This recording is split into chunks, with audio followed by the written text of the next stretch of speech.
Hello বন্ধুরা, আমি reiki grandmaster এবং ট্যারো কার্ড রিডার রেশমি। আজকে চলে এসেছি আবার একটা নতুন টোটকা টিপসের ভিডিও নিয়ে।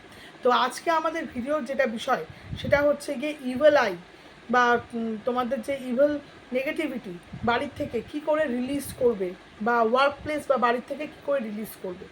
তো আমি বলে দিচ্ছি তোমাদের যেটা করতে হবে। সেটা হচ্ছে তোমরা প্রতি শনিবার এবং মঙ্গলবার বাড়ির মেন ডোরে 3টে করে কর্পূর আর ঘি আর 3টে করে লবঙ্গ একসাথে দিয়ে আগুন দিয়ে জ্বালিয়ে দেবে। দিয়ে গৃহদেবতার কাছে বা ইষ্ট দেবদেবীর কাছে প্রার্থনা করবে যে বাড়ি থেকে যত নেগেটিভিটি আছে, তোমার ইভেল আই আছে, ইভেল স্পিরিট আছে, সব বাড়ির থেকে বেরিয়ে গেছে। এটা বাড়ির মেন ডোরের যেখান দিয়ে ঢোকে বা মেন গেটের সামনে এটা করলে সব থেকে বেস্ট হয়।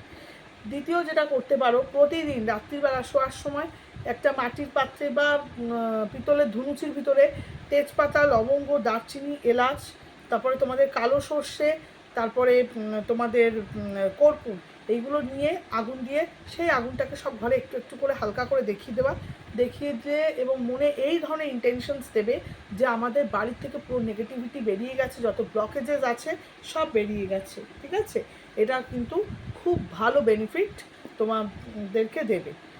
আর থার্ড আর একটা আমি টোটকা বলছি বাড়ির নেগেটিভিটি বের করার জন্য। সেটা হচ্ছে গিয়ে প্রতিদিন সন্ধেবেলা, এগুলো জেনারেলি সন্ধ্যের দিকেই করা হয়, বা তোমাদের রাত্রির কালে যখন তোমরা সব থেকে বেস্ট টাইম রাত্রিরে তোমরা যখন শুতে যাবে আর সকালে যখন দিন শুরু করবে, গ্যাসের ওভেন জ্বালানোর আগে আর সব কাজ শেষে গ্যাসের ওভেন জ্বালানোর পরে গ্যাসের সামনে বা গ্যাসের উপরে এক টুকরো কর্পূর কোনো পাত্রের মধ্যে নিয়ে সেটাকে জ্বালিয়ে দেবে এবং অগ্নিদেবের কাছে নিজেদের প্রোটেকশনের জন্য চাইবে। এটা কিন্তু ভীষণ ভালো রেমেডি। এই 3টে রেমেডি করো, আশা করি তোমাদের কিন্তু খুব ভালো ফল পাবে তোমরা। এবং কেমন লাগলো সেটাও কিন্তু অবশ্যই আমাকে জানিও। তো আজকের মতো এখানেই, খুব শীঘ্রই আবার নতুন টোটকা রেমেডি ভিডিও নিয়ে চলে আসবো। টাটা।